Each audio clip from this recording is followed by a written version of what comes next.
What's going on, guys? Snaggy here, and it's time to review finals week 1. We have some teams out. We have some teams that have to go the long way around.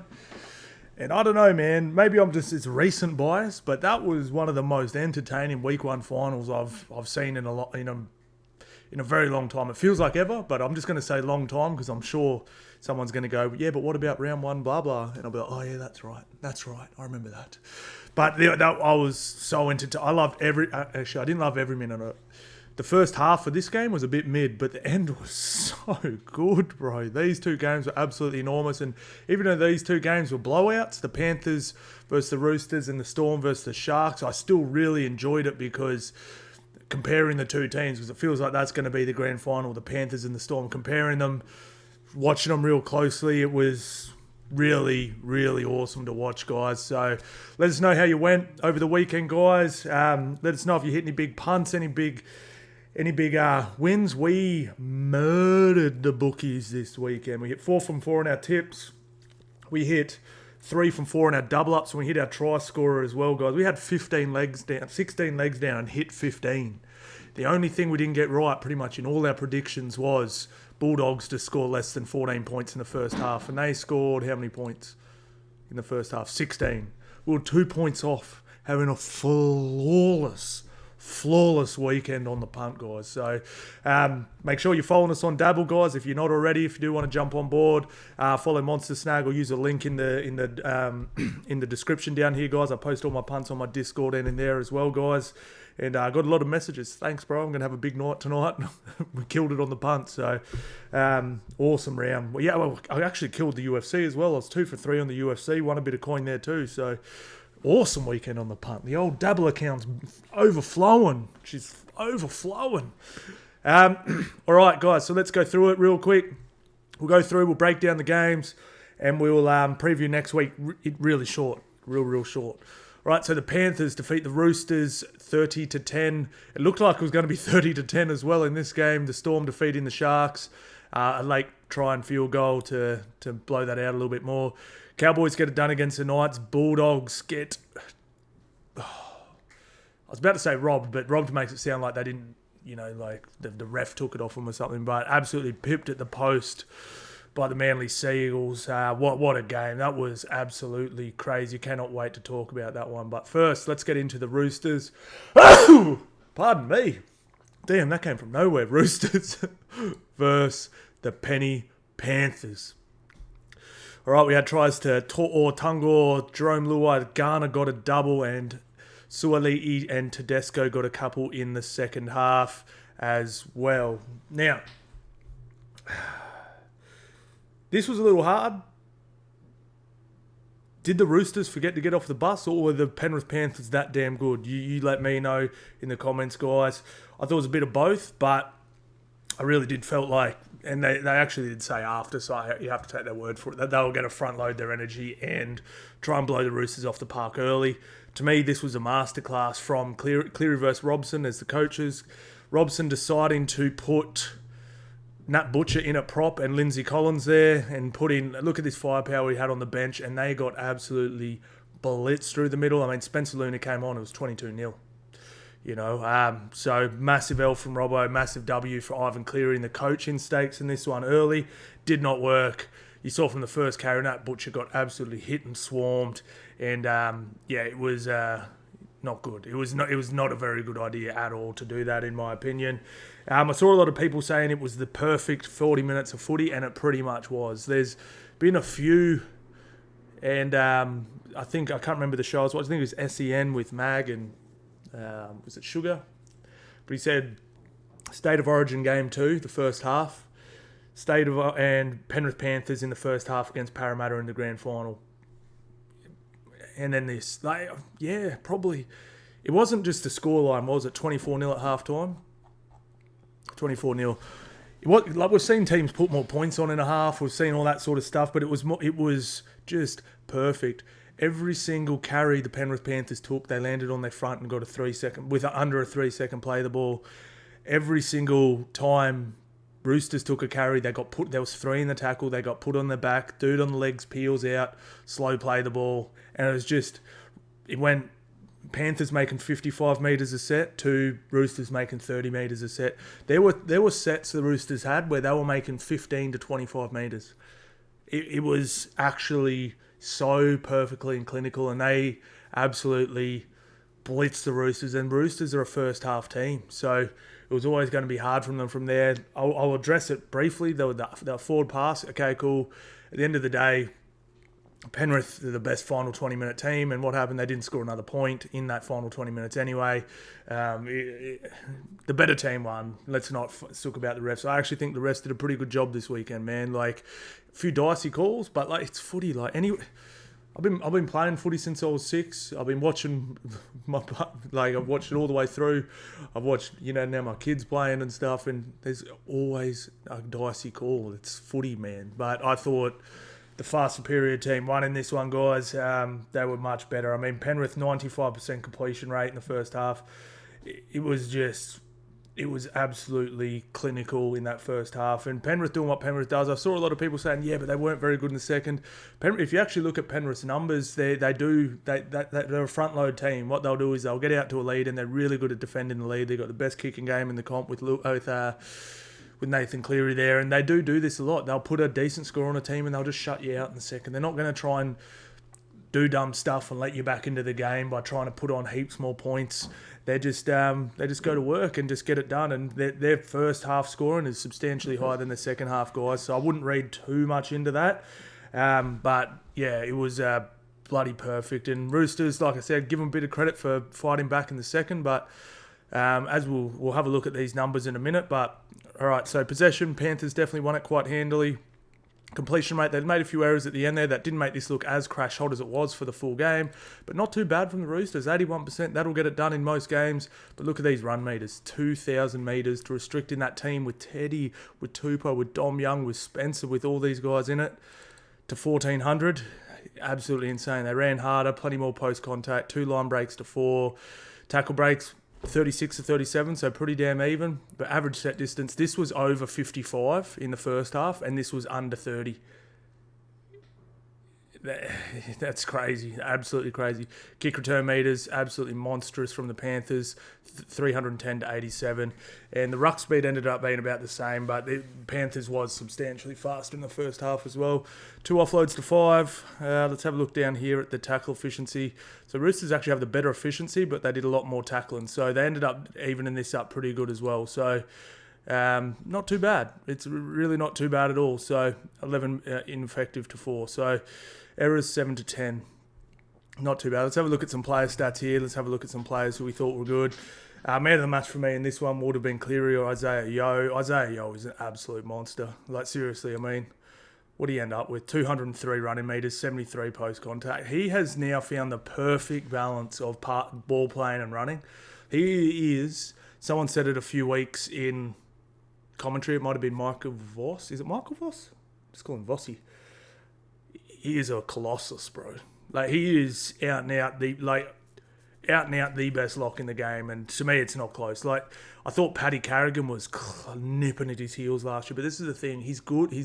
Every year someone comes up and is almost as good as him, but he is consistently so bloody good. Like, his ball play, like, just when you think he's going to ball play, he just takes a carry in and behind the ruck, runs for 15, 16, 17 metres, carries 3 blokes, get a quick play the ball. And then just when you think he's going to carry, he just flings it wide, out on the chest. This Brandy actually mentioned this, and I watched every other team closely after it. If you break it down and watch Penrith, every single pass when they shifted was perfectly out in front. There was no jumping up and catching a pass, landing, then having to go. It was all out in front. It was so crisp. It was so nice. All started from Isaiah Yeo. How he punches out 80 minutes and still throws a perfect double cutout ball and hits his outside men on their chest is just beyond me, man. It's absolutely enormous. Yeah, it was crazy. Now, a lot of the talk about Isaac Tungor in the leading up to this, hasn't been great. I've sort of been saying this a bit. I think he's going to be fine when Cleary gets back, and when it's Cleary, when it's him and it's Liam Martin all together, they actually play pretty damn good together. They work good as a defensive unit together on that edge, and he looked substantially better to me. And I actually really loved his work in offense. Just normally what Penrith do, they'll go, middle forward. Let's just say they're starting a set at halfway, and it's not a kick return set, so their outside backs aren't taking carries. They'll go too wide. Moses Leota will take a carry, and then they'll go to right, and they'll turn under Liam Martin. Then they'll go to left, and they'll turn under Sorensen or Garner or whoever. Then they'll go to right and turn under Fisher Harris or whatever. Turn. This time they'll go on a bit wider and hitting Tungle, and Tungle was actually taking the carries back in. But what that did was it actually just moved the Roosters even further out and then further wide, and it actually ended up creating more space on the edges. It was really nice. I was actually pretty damn impressed with that. Tungle was really strong coming back inside. It was really, really nice. I really enjoyed that. He's a big, strong guy, man. Like he is absolutely shredded to the bone. Apparently he's a beast in the gym, and I really, really enjoyed that. I thought he looked good. I also thought they did a pretty damn good job on Crichton. We saw in his first carry, Liam Cleary, I was about to say. Nathan Cleary came out of line and tried to put a shot on. It did no damage, but on Crichton, and I think he actually played pretty good, Crichton, but I just thought they handled him pretty damn well. So it was, like I said, pretty damn close to perfect, man. Like that, just remember, like it wasn't perfect because they leaked tries in the second half, but just remember, this is the top 4 team. They didn't play the Tigers. They didn't play Parrot. Like they played the Roosters, who were one game behind them over the comp, and handled them really easily. So, absolutely huge for me. Yeah. Oh yeah, this was the big moment for me as well. Was the charge down kick from Connor Watson. Connor Watson charged down the kick. I just thought he was going to score. Clearly, just got some wheels though. Steams after him. Connor Watson picks the ball up. Didn't have much pace. Clearly rounded him up pretty quick. But before he got to play the ball, every single Penrith player was behind the ball, ready to tackle. They didn't look like scoring on for the next two or three carries, which is normally there's if there's a charge down and there's like it's a one-on-one tackle, like one-on-one, and then between you and the try line, that's it. Like there has to be space in normally. I've never once in the history of watching football seen every single player turn around and get back behind the ball before Connor Watson really got to play the ball. Absolutely insane. So Penrith, like I said, a few people were like, as if Melbourne would care. But I said this, and obviously the Melbourne Storm would have been watching this game, and they would have watched that first half and gone, gulp. Damn, we're hoping they might be a little off this year, but they don't look off at all. They look fine. Good thing for Penrith now. I actually think Cleary's shoulder's probably pretty close to fine. I think it's more of a media beat-up. It's a story. Can Cleary do it with his bad shoulder? But if it isn't, he gets a full week off to rehab and rest it even more. So pretty crazy. They're sitting pretty, and they came in real short. I actually put money on Penrith Panthers during the week to win the comp at 3.30. And I also put it on Melbourne Storm to win at 2.50. So if one of those two team wins, I win. If it's a Panthers, I win a lot more. But they've come right into about $2.20 or something like that. So I did good. Roosters, look, they need to start better. I'm not too worried because they are a really good starting team. They just, like I said, I think Robbo took a massive L here. JWH back. I think he'll add a lot. To me, if you could go rewind, I would have actually put Lindsay Collins and Nat Butcher on the bench. I probably would have started with Spence and even White and just carve, just line speed, blast, or Tyrrell May. I don't know. I wouldn't have started it the way I started it. Would have put some power through the middle and then had Nat Butcher and Collins come in after. But the cool thing I like about Cleary is he doesn't care what you're doing. He has his game plan and he does it. Like, it would have been pretty... he knows Spencer very well. It would have been very easy for Cleary to be like, they've got Spence off the bench. That's a little scary. Maybe I'll drop Leota back and we'll start Liam Henry or Lindsay Smith or something. So that we match it. That way I've always got Fisher Harris and Moses Leota on the park. No. I'm starting with these two. We're going to blow them off the park early. Crazy. But now, look, I think they'll be fine next week. So who do they have next week? We'll just quickly check that. I've bloody forgot. So they got the Sea Eagles. So Sea Eagles with a busted turbo by the looks of things. I think they can be just fine. I just think Fisher. What do I keep saying? Fisher Harris. JWH can. He's going to add a lot. He's just. Like I said, he's probably the worst prop in their team, but he's the first forward you'd pick every single week. He's so damn good. He's just the tip of the spear. He leads, you follow. He's just the guy you're going to war for. So I think they'll be much better next week. If just early, I think they'll fix that problem. Both Roosters and Sea Eagles, very fast starters. Traditionally, Manly weren't this last game, but absolute banger. I can't wait. But they've got a bit of work to do. Someone said Sandon Smith needs to be better. He was pretty damn poor, stepping out when they had a bit of that momentum as well. So let's just come down to the missed tackles here. Someone said, here we go, 10 missed tackles. It's a lot. Tackling at 60%, it's not very good, man. So he needs to sort that out.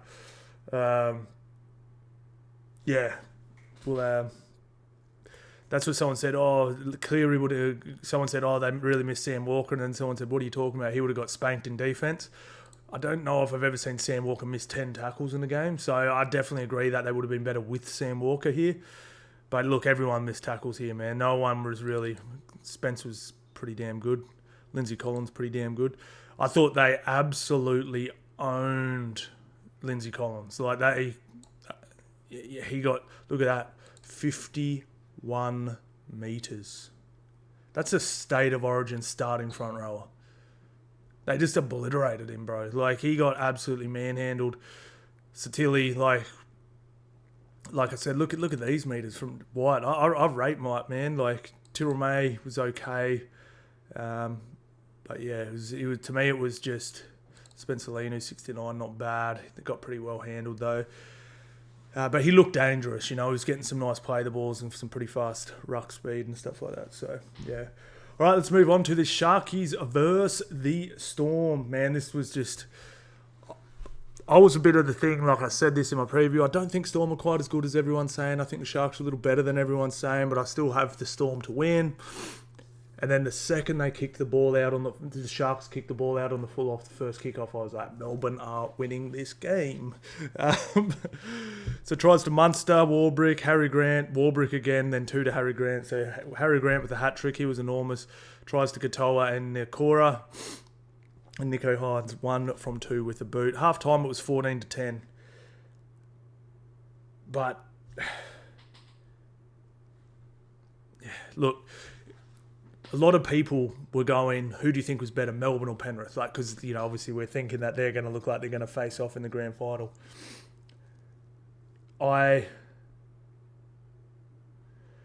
It's very hard. At the 60-minute mark of this game, I was like, Penrith, for sure. But they played complete opposite game plans. What Melbourne did was, what Penrith did, front load, blow them off the park, hold your lead. What Melbourne did was grind you into the ground, blow you out at the end of the game. So Penrith had a much better first half. Melbourne had a much better second half. Yeah. Stylistically, matchup-wise, I'd say Melbourne, if Penrith probably would win just because Penrith have a very good last 20 minutes. It's very hard to blow Penrith off the park in the final 20 minutes. I don't think I've ever seen that. I've seen them obviously lose games. We've seen them lose plenty of games. But they'd very rarely run out of gas and get pumped at the end of a game. So I don't know if Storm have to change their strategy a little bit there. I don't think that would work against Penrith. To me, Penrith are the best final 20-minute team I've ever seen. The only team I've seen better isn't a rugby league team. It would have been the All Blacks around that 2005 to 2014 or whatever, that Carter McCaw era. They would just destroy teams in the final 15, 20 minutes of games. It was crazy, absolutely crazy. So, it's very hard to compare the pair. But I'd probably lean towards Penrith being slightly better, but just. It was just, to me, Melbourne's second half was incredible. to me, the Penrith's first half was flawless. It really was. And I wouldn't... If Penrith did that to Melbourne, I don't know if they could come back from it. If they were 24-0 down at half-time, I don't think Melbourne could claw that back. And if it's 14-10 at half-time, I'm pretty confident Penrith could could run that down in the final 20. They're a very good last 20-minute team. And if it's under 6 points with 20 minutes to go and you've got Cleary in your team, absolutely crazy. But look, the Sharks were actually pretty good in this for 60 minutes. They just really ran out of puff. Melbourne were goddamn incredible. They completely ran out of gas. And like I've just written down here, complete opposite of Panthers, like Storm. But yeah, it was. I really enjoyed this game though. It was great. I really did. Thought Warbrick was great. Paps was okay, but on our kick chat, our kick stream we did, we were just chatting about it, and it does feel like he's lost some. He's definitely not 2020 Paps, man. He's lost a bit, eh? I really enjoyed this right edge of Warbrick, Katoa and Hughes. I thought it was just so nice, and the tries didn't really pour out to Warbrick. We did have Warbrick as a try, but they sort of ended up coming. Katoa went back into Grant a few times, which was enormous, but yeah, it was really, really good. Great performance. Trent Liero for me is got to be one of the most improved players in the comp. He was enormous. I thought they didn't even need Wishart. Wishart came in just to get some minutes at the end. Like, he was so good, man. Even Tui barely played minutes. It was so good, man. So, yeah, they were. Let's have a look at some of these stats from the old Melbourne Storm.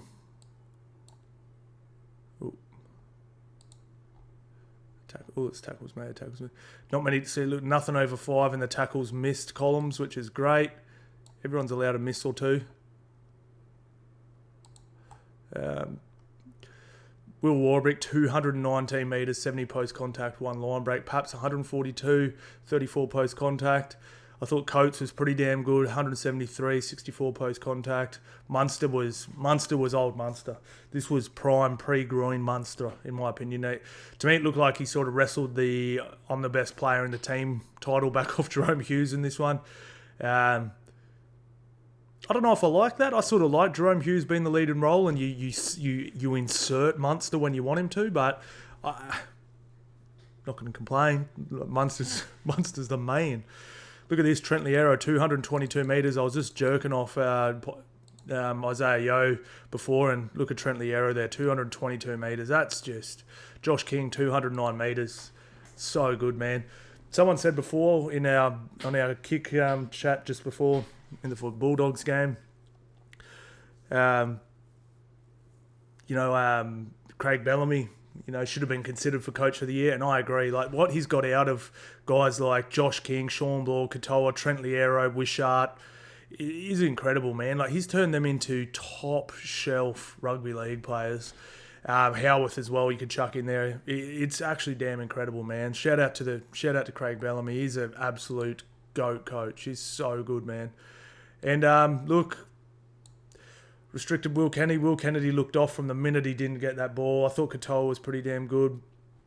Trindle was okay, and just feel so sorry for Hines. He's going to get absolutely manhandled in the comments, in all the things about them. Can you imagine the pressure leading up to this next game? Oh, it's just going to be crazy.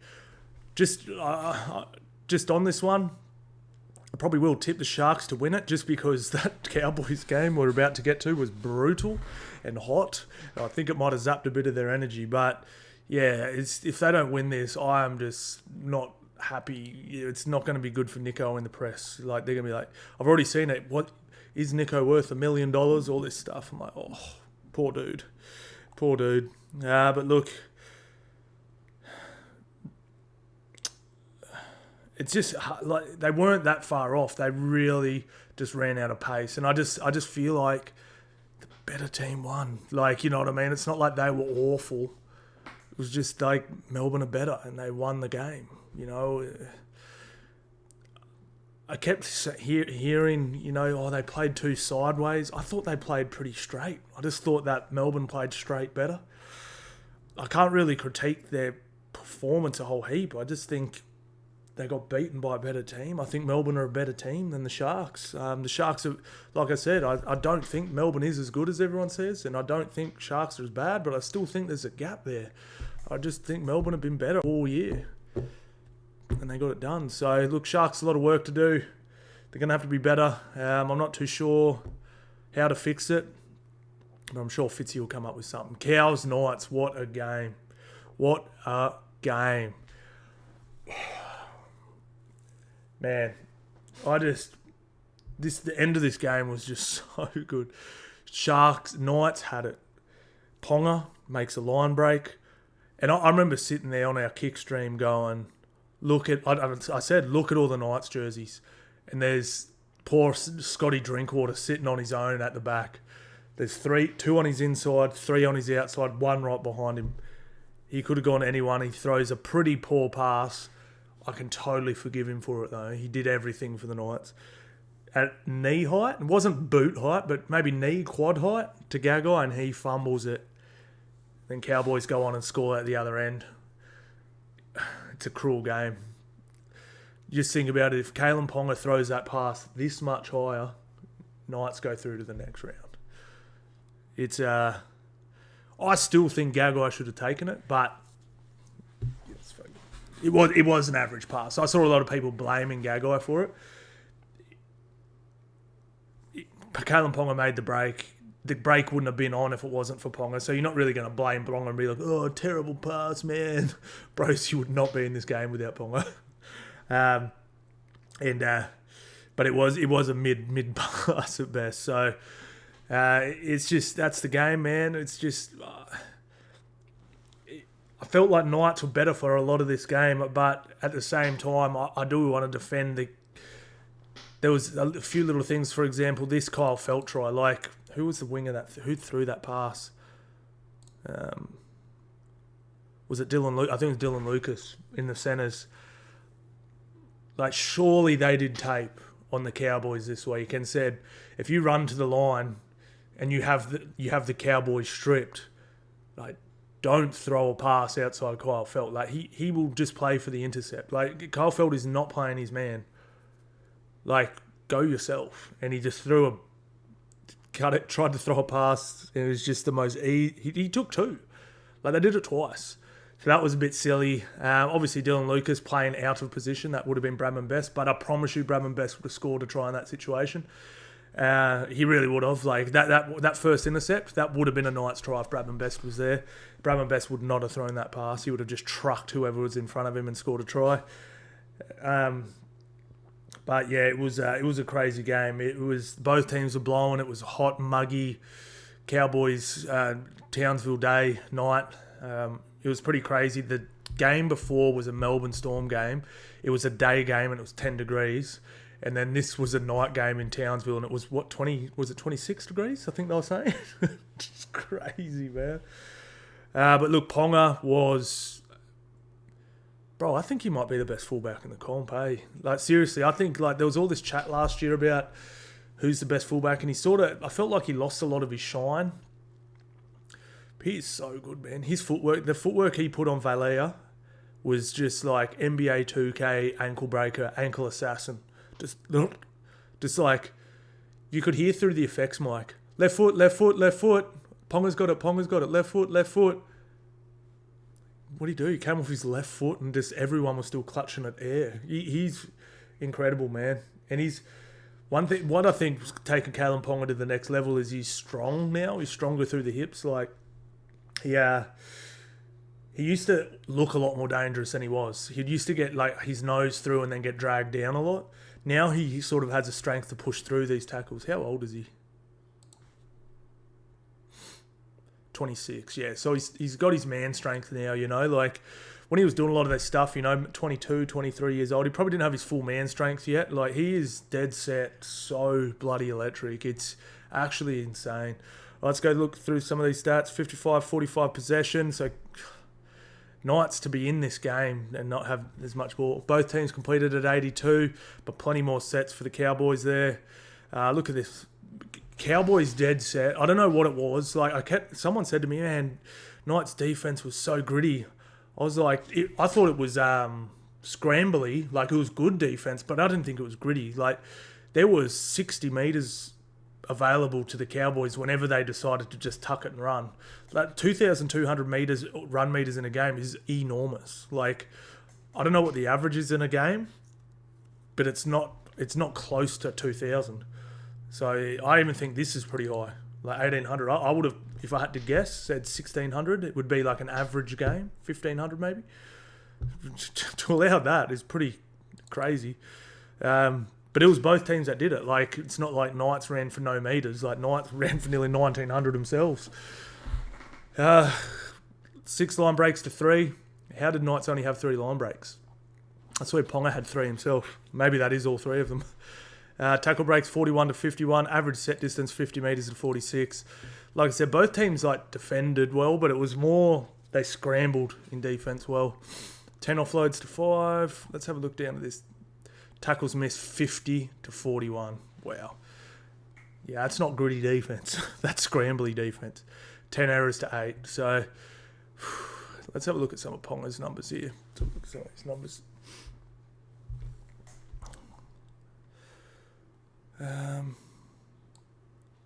Scotty Drinkwater, 223 metres. Kyle Felt, 293 metres.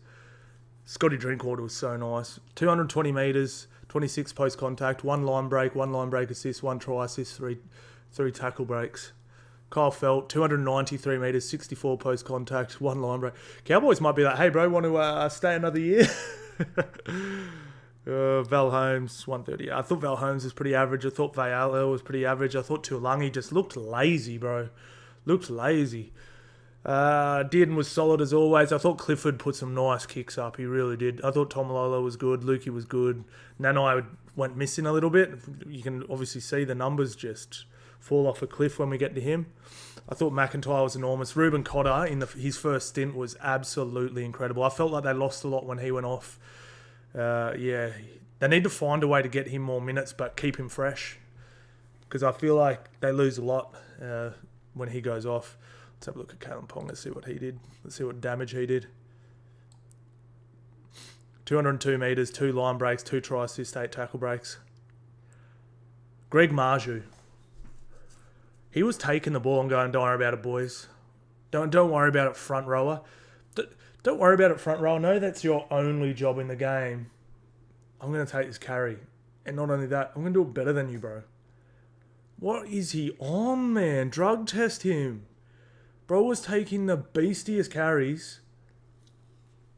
Bro, like, he was... So, last week, I think like he had his best game he'd ever had, right? Last week, he was doing that and taking some of the beastiest carries. And I sat there and said... like he's always sort of lifted when Bradman Best is there. I don't know what it is. There's something about like he feels like they just. It's almost like they're trying to hook and out beast each other. Like, and it's just like he runs off the back of Best. Best runs off the back of him, and they just pump. And one reason I took the Cowboys to win this game was Bradman Best was out, and I didn't think Greg Marju would have the same impact he had the week before, where he was really good. Bro was better. I was so impressed with Greg Marju, man. Like, that was prime time To'o. Like, it was crazy. Like, it was to just brush off your front rowers. I'll do this, bro. You got this. You kick back. Nuts.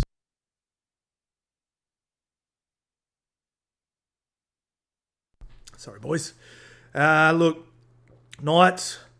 I'm a bit on the fence with how they're going to go next year. I was about to say, I heard a lot of people saying, yeah, they can build for next year, but they're sort of in a shambles at the moment, and that's why I was so impressed they went so well towards the end of the year here.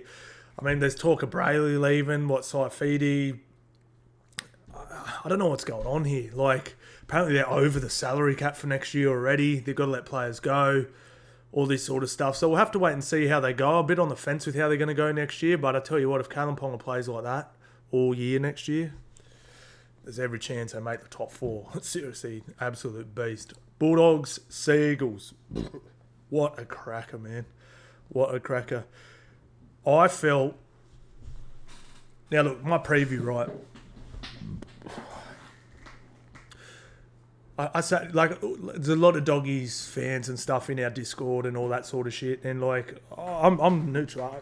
I I actually wanted the Bulldogs to win this because I just want the game to blow up, and I feel like Bulldogs doing good in the finals is like good for the game. Like look at the crowds today; they had the biggest crowd by a mile.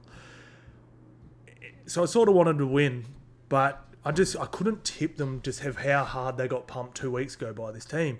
And even though like the scoreline was flattering to the Bulldogs, like people were like, we need to score. Yeah, you had 2 fluke tries. Bro, they were so much better in this game than they were 2 weeks ago. It was crazy. Like they were so much better. I was sitting there pretty much from the first set. I was like, I think Bulldogs are going to win, eh? And I felt Bulldogs are going to win this thing up until the siren buzzed. I just felt like they were better the whole game, and they lost. Absolutely nuts. Like 4 tries apiece, and it's just, of course, Matt Burton's boot let them down. Nuts. Manly, I'm not going to say didn't deserve to win because they did. They hung in there and they scored 2 tries. They scored a try at the end to snatch it. Like, they deserved to win because they snatched it. But at the same time, Bulldogs were better in this game for way more time. People said, oh man, like Manly were only good in the last 10 minutes. I don't even think they were that good in the last 10 minutes. It was more like a few good plays. The only time to me when they were really good was when Cherry Evans scored this try. That was incredible, man. And Tohu Kola was just individual brilliance. I didn't think they were actually good at all. I thought Bulldogs literally won 80 minutes of footy and somehow lost the game. Absolutely nuts, man. So it sucks, man. But look, Bulldogs fans, what a year. Like, you got to be pumped with that. You got to be happy with that, man. Like, you guys made a final. Like, you guys made the finals with a bit of a ragtag team of utilities. It's awesome, man. So shout out to the Bulldogs, man. There's no shame in going out round 1 of the finals. You're better than 9 other teams in the comp. So that's saying something. But look, man, let's just get into the game. In my preview, I sort of said Viliami had been absolutely owned by Kikau. Owned by Olakau'atu. Kikau got him back in this one. Kikau was, to me, probably the best player in the park.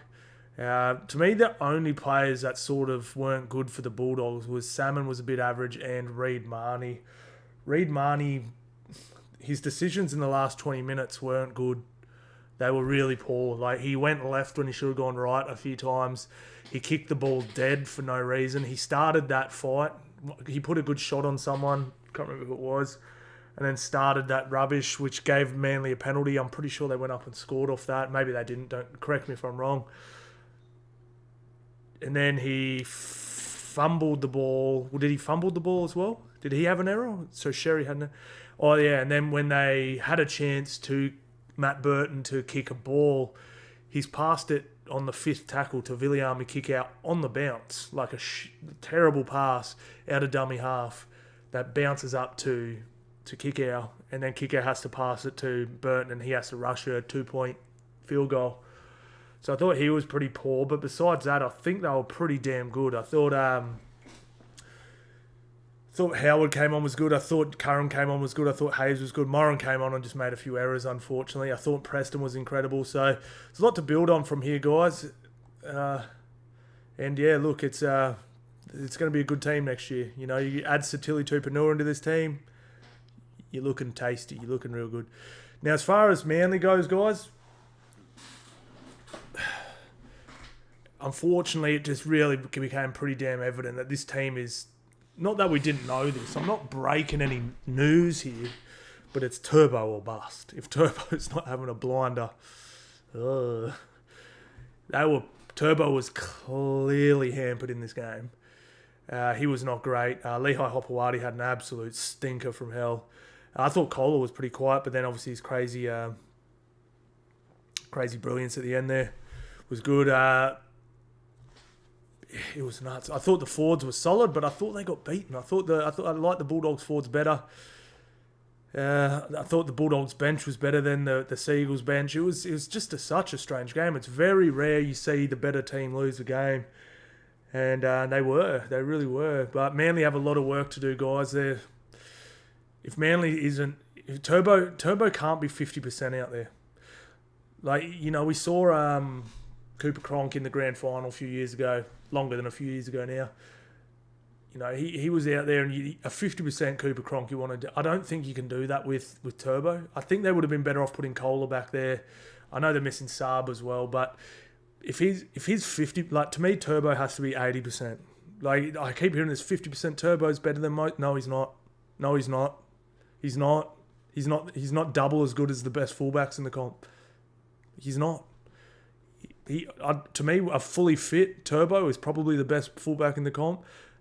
50% fullback is Tohu Kohler is better. I just think so. So I think Ruben Garrick would do a better job back there. I don't know. I don't like it. I think they need to make a big call here because I think they get pumped if they roll that performance out against the Roosters. I think they lose handily. So Sea Eagles have got them. No, there's one win each apiece here. So. Yeah, but no, look, shout out to the Bulldogs. I thought they were great. They could, like I said, enjoy your Mad Monday, boys. Don't have too much manush. Get into it. Smash it. Get back into training camp. Enjoy. You'll be back in it better next year. And Manly, we'll have to wait and see how they go. All right, so we'll have a quick look at next week, guys. I wonder if the preview's up. Oh, yeah, there is. We won't go into it too deep, guys. Let's just have a little look-see. So we have the Sharkies versus the Cowboys first. And then we have and that's on what am I going to do this next weekend, guys? There's 2 games of rugby league on a Friday and a Saturday. All right, so they have played twice this year, and Cowboys got them once, and Sharkies absolutely humped them once. So, nuts. That's going to be a crazy game. Let us know who you got in these ones, guys. And then we have, these guys have played twice this year too, right? And they haven't uploaded everything for here yet. No, they haven't uploaded everything yet. No. But yeah, so early predictions, I would say Sharks. I think they can be better. I wasn't overly impressed with the Cowboys, and I just think they might have used a lot of gas in that game. But that's not my tip. This is my early thoughts. And then Roosters... Like I said, I'm with Turbo not being fully fit, I'd probably lean towards those guys as well. But again, not my tips, guys. So absolutely can't wait, though. It's going to be awesome.